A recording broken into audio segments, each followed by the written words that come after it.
So the next one, I am pained to say that Taylor Lorenz, who I do not like, has written another excellent article. Well, I didn't realize this was going to be free, but it was in Wired, and she showed how these Democratic influencers were being paid through dark money in ways that they didn't have to disclose. And then you connected it, and let me get that up. So you connected it to a story that you are following. And hold on, here we go. All right. So how is this guy, Danesh Noshirvan, related to this story that Taylor Lorenz wrote that's receiving a ton of attention? Are you there? Mike, you there? Yeah, go ahead. Wait, you got yourself muted. You got yourself muted. Okay. Well, I just sent you the link, so I'll talk about this a little bit. But I sent you the paywall-free link for that Wired article. If you want to put it up in a second. But what we have. Let's talk about this. This article is the 1630 fund, which is if you click on that 1630 fund up there, just go above where that name is. It'll show you the tax return. This thing is a friggin' behemoth. You know, it funneled more than $400 million in 2020 for the 2020 campaign. I have in my article links to their most recently filed tax return for 2023. They didn't file a 2024 yet, but the 2023 has 187 million coming in and 184 million coming out. It's a 501c4, so it's a public, a non-for-profit, a 990 type thing. We can get no their information, but that form is like a Rosetta Stone. It names some of these large consultants and large recipients on both ends. The consultants, Mike, they list some of these consultants making millions of dollars a year for doing consultant work for the company. Then the funniest part is they have 47 consultants that they didn't list. They said they were de minimis because they made less than $100,000 a year. Think about that. 47 that make less than $100,000. $4.7 million is de minimis. And what these groups like to do, like Steve Schmidt over at the Lincoln Project, I think they call it, is they receive money at the Lincoln Project, and then his consulting firm gets $500,000 to consult to the Lincoln Project. So it's a way for him to funnel $500,000 to himself. But look, if you're dumb enough to give to the Lincoln Project, you know, it's completely unethical. And that's the kind of stuff these shady groups do. But I'm interested in one thing, and then we want to talk about Danesh. In Taylor's article, she said that there was ways that these groups were doing it without having to disclose it. And what was happening was these dark money groups were giving money to influencers to push talking points, and then they didn't have to disclose it. How could they not have to disclose it? How does that work? That's the point I wanted to get to. Essentially, the article. Go back to my article, and what it talks about is that you have different types of campaign finance, right? And so the situation is you should not be able to influence elections if you're a foreign person, right? That's one of the things.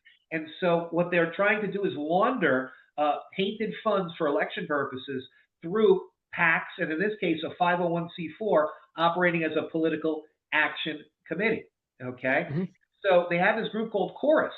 And what Chorus did was they took all these social media influencers, the left leaners, like Danesh Noshirvan, all the people with, you know, the 500,000, a million or more, and they take them, they turn them around, and they said, okay, you're going to join our group. We're going to give you $8,000 a month to start. You know, they give other people more depending on how big they are. And you're going to do. Why wouldn't Danesh or any of these other influencers have to disclose that?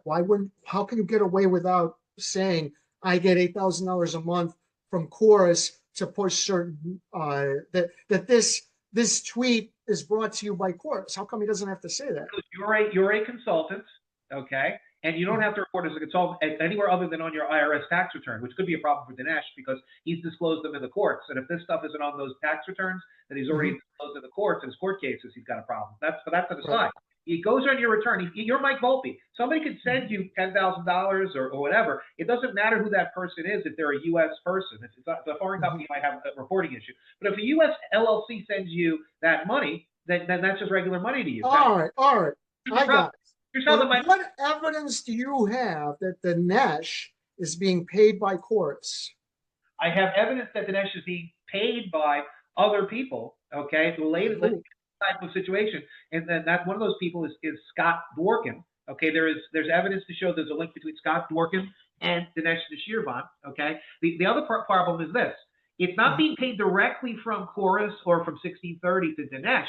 It's getting paid to a consultant or an LLC, right? And there are 47 there that are not identified from 2023 that are below the 100,000 mark. So there could be an LLC and three guys like Danesh Noshirvan, James McGibney, and attorney Nick Chiappetta could be the owners of the LLC and each take a piece of that action. And it never gets disclosed because it's below the $100,000 mark. They get paid $90,000, 30 grand a piece. That's a good piece of change. They can also get it from another party, from another LLC. Well, all right. So part of this is that the reporting requirements, and it's a 501c4. Is that Chorus a 501c4? 501c4 is a political. It can be a political action committee. No. But what is Chorus a 501c4 or a 501c3? The fund under the 501c4. The fund. It's not the actual. All right. So it sounds like the reporting requirements need to be stronger to force these places to show these under 100,000. But so far, your evidence that Danesh is a part of this is circumstantial at best, and in my opinion, not that compelling. Taylor Lorenz said he was involved in the art. That's why I said to the Wire thing. Taylor Lorenz identified him as in the sweet spot of creators. Here's got all right. Okay. Well, let me see. Reporting that begins it, and she knows Danesh, and Danesh is right there with the people that are the. All right. Well, if she said it, that's strong. That's stronger. All right. I would agree that if he was in Taylor's article, even though I can't stand her, that actually was a friend of Danesh at one point. So I would trust what she has to say more than the average person, but she has personal knowledge of the guy.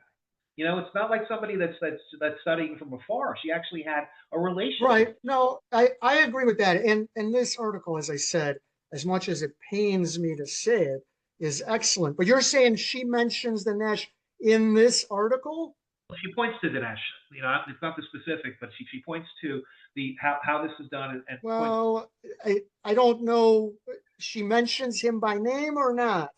She didn't mention him specifically by name, but she puts it right in the ballpark.